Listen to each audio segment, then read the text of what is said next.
സൗരയൂഥത്തിലെ ഏറ്റവും വലിയ ഗ്രഹമായ ജൂപ്പിറ്ററിനു തന്നെയാണ് സൗരയൂഥത്തിൽ ഏറ്റവും കൂടുതൽ ഉപഗ്രഹങ്ങളുള്ളതും. 2023 കണ്ടുപിടിച്ച ഉപഗ്രഹങ്ങളെയും ചേർത്ത് നിലവിൽ ജൂപ്പിറ്ററിന് 95 ഉപഗ്രഹങ്ങളുണ്ട്. അതിലേറ്റവും വലുത് ഏതാണെന്ന് ചോദിച്ചാൽ ഗാനിമേഡ് ആണെന്ന് നിസ്സംശയം നമുക്ക് പറയാൻ സാധിക്കും. എന്നാൽ രണ്ടാമത്തെ വലിയ ഉപഗ്രഹം ഏതാണെന്നറിയാമോ? അതാണ് കളീസ്റ്റോ. സൗരയൂഥത്തിലെ ഏറ്റവും അധികം കൗതുകമുളവാക്കുന്ന ലോകങ്ങളിൽ ഒന്നാണ് കളീസ്റ്റോ. ഭാവിയിൽ നമ്മൾ ഔട്ടർ സോളാർ സിസ്റ്റത്തിൽ കോളനികൾ സ്ഥാപിക്കുകയാണെങ്കിൽ ആദ്യം കളീസ്റ്റോയെ ആയിരിക്കും നമ്മൾ പരിഗണിക്കുന്നത്. അത്രയേറെ സവിശേഷതകളുള്ള ഒരു ലോകമാണ് കളീസ്റ്റോ. ഉപരിതലം മുഴുവൻ മഞ്ഞുകൊണ്ട് മൂടപ്പെട്ടിരിക്കുന്ന ഈ അപൂർവ വിസ്മയ ലോകത്തിന്റെ അത്ഭുതകരമായ പ്രത്യേകതകൾ എന്താണെന്നും എന്തുകൊണ്ടാണ് ഇത് സൗരയൂഥത്തിലെ മറ്റുപഗ്രഹങ്ങളിൽ നിന്നുമെല്ലാം വ്യത്യസ്തമായിരിക്കുന്നതെന്നും നമുക്ക് നോക്കാം.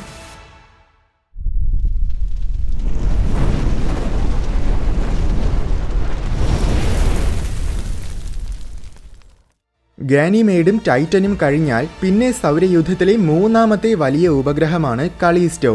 ഏകദേശം സോളാർ സിസ്റ്റത്തിലെ ഏറ്റവും ചെറിയ ഗ്രഹമായ മെർക്കുറിയുടെ അത്ര വലിപ്പമുണ്ട് കളീസ്റ്റോയ്ക്ക്. മെർക്കുറിക്ക് കളീസ്റ്റോയേക്കാൾ വെറും 59 കിലോമീറ്റേഴ്സ് വ്യാസം മാത്രമേ കൂടുതലുള്ളൂ. പക്ഷേ മെർക്കുറിയുടെ അത്ര വലിപ്പമുണ്ടെങ്കിലും അതിന്റെ 33% മാസ് മാത്രമേ കളീസ്റ്റോയ്ക്കുള്ളൂ. താരതമ്യേന പറഞ്ഞാൽ ഭൂമിയുടെ 0.02% മാസ്. ഇത്രയും മാസ് കുറവായതുകൊണ്ട് തന്നെ ഭൂമിയിൽ നിൽക്കുമ്പോൾ അനുഭവപ്പെടുന്നതിന്റെ 1% ഗുരുത്വാകർഷണ ബലം പോലും കളീസ്റ്റോയുടെ ഉപരിതലത്തിൽ നിൽക്കുമ്പോൾ അനുഭവപ്പെടുകയില്ല. ജൂപ്പിറ്ററിന്റെ 95 ഉപഗ്രഹങ്ങളിൽ 91 വെറും 1 കിലോമീറ്റർ മുതൽ 200 കിലോമീറ്റേഴ്സിനുള്ളിൽ മാത്രം വലിപ്പമുള്ള കുഞ്ഞുപഗ്രഹങ്ങളാണ്. ബാക്കി 4 എണ്ണം മാത്രമാണ് വലിയ ഉപഗ്രഹങ്ങൾ. അതായത് ഗാനിമേഡ്, കളീസ്റ്റോ, ഐഒ, യൂറോപ്പ. അതിൽ 2ാം സ്ഥാനമാണ് കളീസ്റ്റോയ്ക്ക്. ഈ 4 ഉപഗ്രഹങ്ങളിൽ കളീസ്റ്റോയാണ് ഏറ്റവും അകലെയുള്ളത്. ജൂപ്പിറ്ററിൽ നിന്നും ഏകദേശം ശരാശരി 19 ലക്ഷം കിലോമീറ്റേഴ്സ് ദൂരത്തിലാണ് കളീസ്റ്റോ നിലനിൽക്കുന്നത്. അതായത് ചന്ദ്രൻ ഭൂമിയിൽ നിന്നുമായിരിക്കുന്നതിന്റെ 5 മടങ്ങ് ദൂരത്തിലാണ് കളീസ്റ്റോ ജൂപ്പിറ്ററിൽ നിന്നുമായിരിക്കുന്നത്. ഇതൊരു തവണ ജൂപ്പിറ്ററിന് ചുറ്റും വലം വയ്ക്കാൻ 17 ദിവസങ്ങളെടുക്കും. ഇത്രയും ദൂരത്തിലായിരുന്നിട്ട് പോലും കളീസ്റ്റോ ടൈഡലി ലോക്ക്ഡ് ആണ്. അതായത് കളീസ്റ്റോയുടെ ഒരു വശം നിരന്തരമായിട്ട് ജൂപ്പിറ്ററിനു നേരെയും മറുവശം നിരന്തരമായിട്ട് ബഹിരാകാശത്തിനെയുമാണ് അഭിമുഖീകരിച്ചു നിൽക്കുന്നത്. ഇതുവരേക്കും 9 പേടകങ്ങളാണ് ജൂപ്പിറ്ററിനെ സന്ദർശിച്ചിട്ടുള്ളത്. അതിൽ 7 പേടകങ്ങളും കളീസ്റ്റോയെയും സന്ദർശിച്ചിട്ടുണ്ടെന്ന് പറയുമ്പോൾ പേടകങ്ങളൊന്നും അവിടെ ഇറങ്ങിയിട്ടില്ല. പകരം സമീപത്തുകൂടെ പറന്നു പോവുകയാണ് ചെയ്തിട്ടുള്ളത്. 1972 വിക്ഷേപിച്ച പയോനിയർ 10 പേടകമാണ് ആദ്യമായിട്ട് കളീസ്റ്റോയെ സന്ദർശിച്ചത്. 1988 അയച്ച ഗലീലിയോ പേടകമാണ് കളീസ്റ്റോയുടെ ഏറ്റവും കൂടുതൽ വിവരങ്ങൾ നമുക്ക് അയച്ചു തന്നത്. അത് പലതവണ കളീസ്റ്റോയുടെ വളരെ അടുത്തുകൂടെ പറന്നു പോയതിനാലാണ് അത്രയേറെ വിവരങ്ങൾ ശേഖരിക്കാൻ സാധിച്ചത്. അടുത്തെന്ന് വെച്ചാൽ ഒരിക്കൽ അത് കളീസ്റ്റോയുടെ ഉപരിതലത്തിൽ നിന്നും വെറും 1100 കിലോമീറ്റേഴ്സ് ദൂരത്തിലൂടെ പറന്നു പോയിട്ടുണ്ട്. ഇന്ന് നമ്മൾ കളീസ്റ്റോയെ കുറിച്ച് മനസ്സിലാക്കിയിട്ടുള്ള വലിയൊരു ശതമാനം വിവരങ്ങളും ലഭിച്ചത് ഗലീലിയോ പേടകത്തിലൂടെയാണ്. അത്യധികം സമഗ്രമായ ഒത്തിരിയേറെ ചിത്രങ്ങളും ഗലീലിയോ പേടകം പകർത്തിയിരുന്നു. കളീസ്റ്റോയ്ക്ക് തീരെ കനം കുറഞ്ഞ ചെറിയൊരു അന്തരീക്ഷമുണ്ട്. കനം കുറവെന്ന് വെച്ചാൽ അന്തരീക്ഷത്തിലുള്ള ചെറു കണികകൾ തമ്മിൽ കൂട്ടിയിടിക്കുക പോലും ചെയ്യാറില്ല. അത്രയേറെ സാന്ദ്രത കുറഞ്ഞതാണ് അതിന്റെ അന്തരീക്ഷം. അന്തരീക്ഷത്തിൽ കൂടുതലുമുള്ളത് കാർബൺ ഡയോക്സൈഡാണ്. ഒപ്പം വളരെ ചെറിയ തോതിൽ ഹൈഡ്രജനും അടങ്ങിയിട്ടുണ്ട്. ഓക്സിജനും അടങ്ങിയിട്ടുണ്ടാകാമെന്ന സംശയമുണ്ട്, പക്ഷേ അത് സ്ഥിരീകരിച്ചിട്ടില്ല. അന്തരീക്ഷത്തിന്റെ കട്ടി തീരെ കുറവായതുകൊണ്ട് ഏതാനും ചില വർഷങ്ങൾക്കുള്ളിൽ തന്നെ ഇതിന്റെ അന്തരീക്ഷം പൂർണ്ണമായും നശിച്ചു പോകേണ്ടതാണ്. എന്നാൽ ഇതിന്റെ ഉപരിതലത്തിലുള്ള മഞ്ഞുപാളികളിൽ നിന്നും നിരന്തരമായിട്ട് പദാർത്ഥങ്ങൾ പൊടിയുന്നുണ്ട്. ഈ പദാർത്ഥങ്ങൾ അന്തരീക്ഷത്തിൽ എത്തുന്നത് കാരണം അന്തരീക്ഷത്തിലെ പദാർത്ഥങ്ങൾ തീരുന്നതിനനുസരിച്ച് വീണ്ടും പുതിയ പദാർത്ഥങ്ങൾ അന്തരീക്ഷത്തിൽ നിറയും. അതുകൊണ്ടാണ് ഇതിന്റെ അന്തരീക്ഷം പൂർണ്ണമായും നശിച്ചു പോകാതെ നിലനിൽക്കുന്നത്. ആദ്യത്തെ 3 ഗലീലിയൻ ഉപഗ്രഹങ്ങൾ തമ്മിൽ, അതായത് ഐഒ, യൂറോപ്പ, ഗാനിമേഡ് എന്നീ ഉപഗ്രഹങ്ങൾ തമ്മിൽ ഗുരുത്വാകർഷണ ബലത്തിന്റെ പ്രഭാവം പരസ്പരം ചെലുത്തുന്നുണ്ട്. മറ്റൊരു രീതിയിൽ പറഞ്ഞാൽ ഈ 3 ഉപഗ്രഹങ്ങളും പരസ്പരം അവയുടെ ഗുരുത്വാകർഷണ ബലത്തിന്റെ അധീനതയിലാണ്. അനന്തരഫലമായി അവ 4:2:1 എന്ന ഓർബിറ്റൽ റെസൊണൻസിലാണ് ജൂപ്പിറ്ററിന് ചുറ്റും വലം വെക്കുന്നത്. എന്നുവെച്ചാൽ ഐഒ 4 തവണ ജൂപ്പിറ്ററിന് ചുറ്റും കറങ്ങുമ്പോൾ യൂറോപ്പ 2 തവണയും ഗാനിമേഡ് 1 തവണയും കറങ്ങും. അവ എപ്പോഴും അങ്ങനെ തന്നെയാണ്. എന്നാൽ കലിസ്റ്റോ അങ്ങനെ ഒരു റെസൊണൻസിലല്ല. കാരണം മറ്റ് 3 ഉപഗ്രഹങ്ങളിൽ നിന്നും കലിസ്റ്റോ കുറച്ചകലെയാണ് നിലനിൽക്കുന്നത്. കലിസ്റ്റോയ്ക്ക് അപൂർവമായ ഒരു വലിയ പ്രത്യേകതയുണ്ട്. എന്താണെന്നാൽ സൗരയൂഥത്തിലെ ഏറ്റവും പഴക്കം ചെന്ന ഉപരിതലമുള്ളത് കലിസ്റ്റോയ്ക്കാണ്. ഇതിന്റെ ഉപരിതലത്തിന് കുറഞ്ഞത് 400 കോടി വർഷങ്ങളുടെ പഴക്കമെങ്കിലും ഉണ്ടായിരിക്കുമെന്നാണ് നിഗമനം. ഏകദേശം 450 കോടി വർഷങ്ങൾക്ക് മുൻപാണ് സൗരയൂഥമുണ്ടായതെന്ന കാര്യം ഓർക്കണം. അപ്പോൾ സോളാർ സിസ്റ്റത്തിന്റെ ആദ്യ കാലഘട്ടത്തിൽ ഇതിന്റെ ഉപരിതലം ഏത് രീതിയിലായിരുന്നോ അതേ രീതിയിലാണ് ഇന്നും അത് നിലനിൽക്കുന്നത്.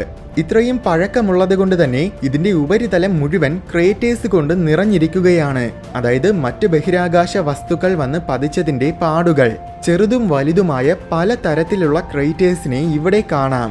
ശരിക്കും സൗരയൂഥത്തിലെ ഏറ്റവും കൂടുതൽ ക്രേറ്റേഴ്സ് ഉള്ള വസ്തു കലിസ്റ്റോ തന്നെയാണ്. ഇനി ഏതെങ്കിലും ഒരു വസ്തു വന്ന് കലിസ്റ്റോയിൽ പതിക്കുകയാണെങ്കിൽ അത് തീർച്ചയായും മറ്റൊരു ക്രേറ്ററിനു മീതെയായിരിക്കും പതിക്കുന്നത്. മറ്റൊരു രീതിയിൽ പറഞ്ഞാൽ ക്രേറ്റർ ഇല്ലാത്ത ഒരു ഭാഗം പോലും കലിസ്റ്റോയിൽ ഇനി അവശേഷിക്കുന്നില്ല. പക്ഷേ എന്തുകൊണ്ടാണ് കലിസ്റ്റോയിൽ ഇത്രയേറെ ക്രേറ്റേഴ്സ് ഉള്ളത്?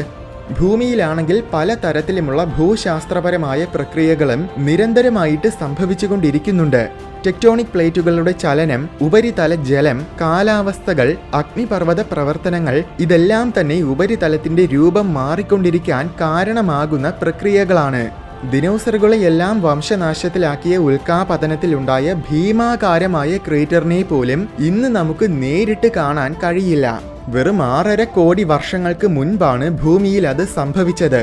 6.5 കോടി വർഷങ്ങൾ എന്നത് വലിയൊരു കാലഘട്ടമായിട്ട് തോന്നിയാലും ഭൂമിയുടെ ചരിത്രം നോക്കുമ്പോൾ അത് വളരെ ചെറിയൊരു കാലയളവാണ്.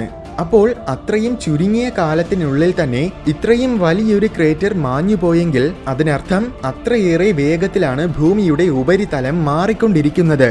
അതുകൊണ്ട് തന്നെ സൗരയൂഥത്തിൽ ഏറ്റവും കുറച്ച് ക്രേറ്റേഴ്സ് ഉള്ള വസ്തുക്കളിൽ ഒന്നാണ് ഭൂമി. ജൂപ്പിറ്ററിന്റെ മറ്റ് വലിയ ഉപഗ്രഹങ്ങളിൽ പോലും എന്തെങ്കിലും തരത്തിലുള്ള ഭൂശാസ്ത്ര പ്രവർത്തനങ്ങൾ നടക്കുന്നുണ്ട്. ഉദാഹരണത്തിന് ഗാനിമീഡിലാണെങ്കിൽ ജൂപ്പിറ്ററിന്റെ ഗ്രാവിറ്റി കാരണം അതിന്റെ ഉൾഭാഗം മുഴുവൻ നിരന്തരമായി തുലയുന്നുണ്ട്. യൂറോപ്പയിലാണെങ്കിൽ ക്രയോ വോൾക്കാനോകളുണ്ട്. അയ്യോയിലാണെങ്കിൽ ഭീകരമായ അഗ്നിപർവ്വത വിസ്ഫോടനങ്ങൾ സംഭവിക്കുന്നുണ്ട്. അതൊക്കെ കാരണം അവയുടെ ഉപരിതലങ്ങളിൽ ചെറിയ രീതിയിലുള്ള മാറ്റങ്ങളെങ്കിലും സംഭവിക്കുന്നുണ്ട്. പക്ഷേ കലിസ്റ്റോയിലാണെങ്കിൽ അങ്ങനെ യാതൊരു വിധത്തിലുമുള്ള പ്രവർത്തനങ്ങളും നടക്കുന്നില്ല. അതിനാൽ തന്നെ അതിന്റെ ഉപരിതലത്തിൽ യാതൊരു മാറ്റങ്ങളും സംഭവിക്കുന്നുമില്ല. അതുകൊണ്ടാണ് ഇതിന്റെ ഉപരിതലത്തിൽ ഉണ്ടാകുന്ന ക്രേറ്റേഴ്സ് ഒന്നും എത്ര കാലങ്ങൾ കഴിഞ്ഞാലും മാഞ്ഞു പോകാതെ നിലനിൽക്കുന്നത്. കലിസ്റ്റോയുടെ മറ്റൊരു പ്രത്യേകത എന്നത് അതിന്റെ ഉപരിതലത്തിൽ ഒരിടത്തും ഒരു പർവ്വതം പോലും കാണാൻ സാധിക്കില്ല. ടെക്ടോണിക് പ്രവർത്തനങ്ങളും അതിനു സമാനമായ മറ്റ് ഭൂശാസ്ത്ര പ്രവർത്തനങ്ങളുമൊക്കെ നടക്കുമ്പോഴാണ് അതിന്റെ അനന്തരഫലമായിട്ട് പർവ്വതങ്ങൾ ഉണ്ടാകുന്നത്.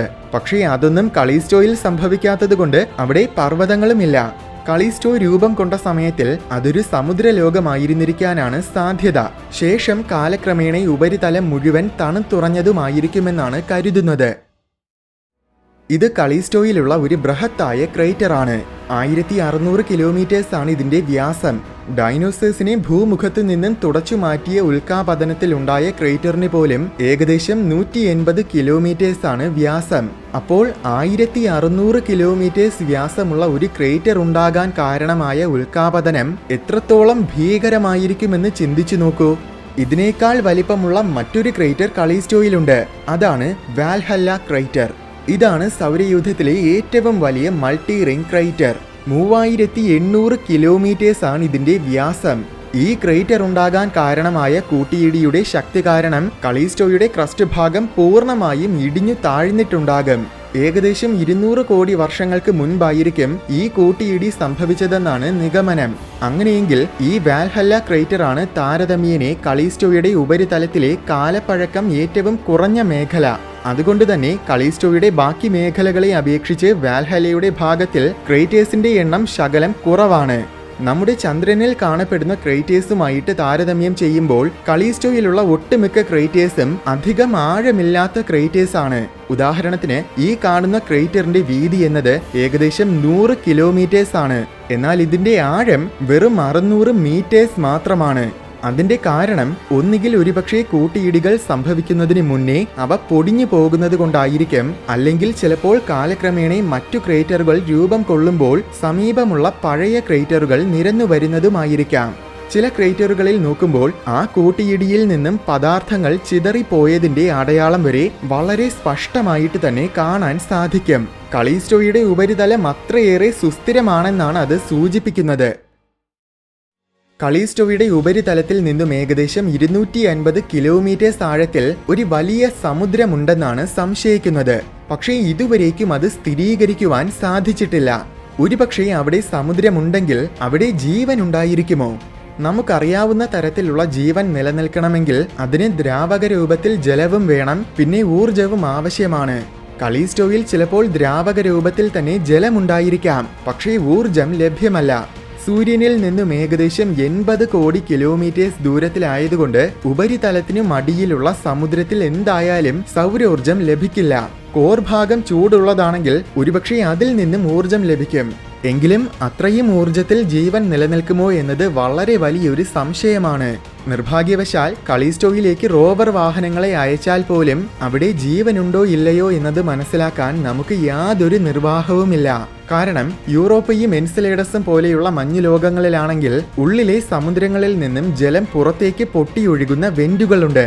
അതിൽ നിന്നും ഡേറ്റ ശേഖരിച്ചാൽ അവിടെ ജീവനുണ്ടോ ഇല്ലയോ എന്നതിന്റെ എന്തെങ്കിലും അടയാളങ്ങൾ ലഭിക്കാതിരിക്കില്ല. എന്നാൽ കലീസ്റ്റോയിലാണെങ്കിൽ അങ്ങനെ യാതൊരു പ്രവർത്തനങ്ങളും ഇല്ലാത്തതുകൊണ്ട് ഉള്ളിൽ ജലമുണ്ടെങ്കിൽ തന്നെ അത് പുറത്തു വരില്ല. അപ്പോൾ പിന്നെ അവിടെ ജീവനുണ്ടോ ഇല്ലയോ എന്ന് കണ്ടുപിടിക്കാൻ നിലവിൽ നമുക്ക് യാതൊരു മാർഗവുമില്ല. എന്തായാലും സാഹചര്യങ്ങളൊക്കെ പരിഗണിക്കുമ്പോൾ മറ്റ് മഞ്ഞു ലോകങ്ങളിൽ ജീവൻ നിലനിൽക്കാനുള്ള പകുതി സാധ്യത പോലും കലീസ്റ്റോയിൽ ഇല്ല എന്നാണ് ശാസ്ത്രജ്ഞർ പറയുന്നത്. പക്ഷേ ഭാവിയിൽ നമ്മൾ ഔട്ടർ സോളാർ സിസ്റ്റത്തിൽ കോളനികൾ സ്ഥാപിക്കാൻ വേണ്ടി ആദ്യം പരിഗണിക്കുന്ന ലോകങ്ങളിൽ ഒന്നായിരിക്കും കലീസ്റ്റോ. പ്രധാന കാരണം കലീസ്റ്റോയുടെ ഉപരിതലത്തിലെ സ്ഥിരതയാണ്. സ്ഥാപിക്കുന്ന കോളനികൾ പ്രകൃതിപരമായ കാരണത്താൽ തകരുമോ എന്ന് പേടിക്കേണ്ട കാര്യമില്ല. ജൂപ്പിറ്ററിൽ നിന്നും ഒരുപാട് അകലെയായതുകൊണ്ട് ജൂപ്പിറ്ററിന്റെ അതിശക്തമായ മാഗ്നറ്റിക് ഫീൽഡിനെയും അത്ര പേടിക്കേണ്ട കാര്യമില്ല. മുഴുവൻ ജലത്തിന്റെ ഐസ് നിറഞ്ഞിരിക്കുന്നത് കാരണം ജലത്തിനും ക്ഷാമമില്ല. അതിൽ നിന്ന് ഓക്സിജൻ വേർതിരിച്ചെടുക്കുന്നതിലൂടെ നമുക്ക് ജീവവായുവും ലഭിക്കും. പർവ്വതങ്ങളൊന്നും ഇല്ലാത്തത് കാരണം കലീസ്റ്റോയുടെ ഉപരിതലത്തിലൂടെ യാത്രകൾ ചെയ്യാനും താരതമ്യേന എളുപ്പമായിരിക്കും. ഔട്ടർ സോളാർ സിസ്റ്റത്തിലേക്ക് പോകുന്നതിനിടയിൽ ഒരു സ്റ്റേഷനായിട്ട് വേണമെങ്കിലും നമുക്ക് കലീസ്റ്റോയെ ഉപയോഗിച്ചാൽ വളരെ നല്ലതായിരിക്കും. ഗുരുത്വാകർഷണ ബലം തീരെ ദുർബലമായതുകൊണ്ട് തന്നെ സ്പേസ് ഷിപ്പുകൾക്ക് ലാൻഡ് ചെയ്യാനും ഉയർന്നു പൊങ്ങാനും വളരെ ചെറിയ തോതിലുള്ള ഇന്ധനം ചിലവാക്കിയാൽ മതി. അധികം വൈകാതെ തന്നെ European Space Agency Jupiter Icy Moons Explorer എന്ന പേരിൽ ഒരു പേടകം അയക്കാൻ പോവുകയാണ്. ജൂപ്പിറ്ററിന്റെ മഞ്ഞു ലോകങ്ങളായ ഗാനിമേഡ്, യൂറോപ്പ, കലീസ്റ്റോ എന്നീ 3 ഉപഗ്രഹങ്ങളെക്കുറിച്ച് പഠിക്കാൻ വേണ്ടിയിട്ടാണ് ഈ ദൗത്യം ചെയ്യുന്നത്. അടുത്ത മാസം, അതായത് 2023 ഏപ്രിൽ 13-ാം തീയതിയിലാണ് ഈ പേടകം വിക്ഷേപിക്കാൻ പദ്ധതിയിട്ടിരിക്കുന്നത്. പക്ഷേ അതിന്റെ വിക്ഷേപണം വൈകാൻ സാധ്യതയുണ്ട്. ഒരുപക്ഷെ അടുത്ത മാസം വിക്ഷേപിക്കുകയാണെങ്കിൽ 8 വർഷങ്ങൾക്ക് ശേഷം, അതായത് 2031-ലായിരിക്കും ഇത് ജൂപ്പിറ്ററിൽ എത്തുന്നത്. ഈ ദൗത്യത്തിലൂടെ ജൂപ്പിറ്ററിന്റെ മഞ്ഞു ലോകങ്ങളെക്കുറിച്ച് നമുക്ക് ഒരുപാട് കാര്യങ്ങൾ പഠിക്കാൻ കഴിയുമെന്നാണ് പ്രതീക്ഷിക്കുന്നത്.